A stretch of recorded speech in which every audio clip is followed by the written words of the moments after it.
Trouves-tu que des fois, justement, le fait qu'il est rendu avec tellement de mentors, tellement de coachs, que le monde se met à écouter trop de contenu qui fait que tu perds le focus? Tu sais que tu fais beaucoup de développement personnel. C'est qui tes idoles?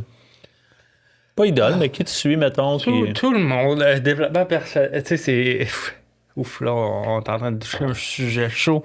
Je suis très accroché depuis les 3 dernières semaines à Jim Rohn. OK. Je l'écoute sans arrêt.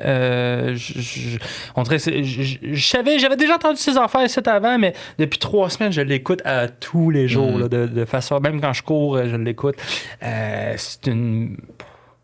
C'est une bible. C'est l'ambassadeur, pas mal tout le monde. Là. Si tu penses à Tony Robbins, tout ça, ils ont tout appris de lui. Zig Ziglar, même chose. C'est capoté. Puis tout ce qu'il dit, tu sais, des fois, il y a des coachs, ils écoutent, c'est comme, je sais pas. Lui, tout ce qu'il dit, tu sais, c'est incroyable. C'est complètement incroyable.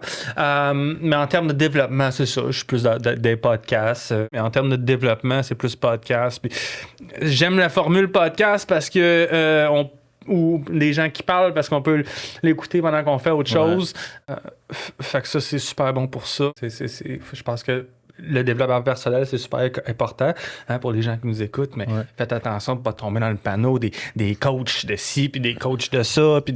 Trouves-tu que des fois, justement, le fait qu'il est rendu avec tellement de mentors, tellement de coachs, que le monde se met à écouter trop de contenu qui fait que tu perds le focus? Tellement. Pendant plusieurs années, moi, j'ai suivi Grant Cardone. Ouais. Dans mes débuts en immobilier, je voulais apprendre la vente, l'immobilier. C'était pour moi le modèle. Puis j'ai suivi que son contenu à lui et personne d'autre pendant quasiment 5 ans. Wow. Puis c'est là que j'ai appris le plus. Après ça, j'ai changé pour d'autres mentors. Et puis je pense en affaires, c'est un peu la même chose. Il y a un dicton en anglais qui dit keep the main thing the main thing. Garde les choses simples qui fonctionnent, garde-les pareilles. Fait que tu sais, si jamais tu suis quelqu'un puis que ça fonctionne, pourquoi le changer? Fait que là, ces temps-ci, il y a Hormozy, après ça, un autre. Là. Il y en a tellement. Je suis un peu moins à jour là-dessus, mais ici au Québec, c'est triste parce que c'est quasiment.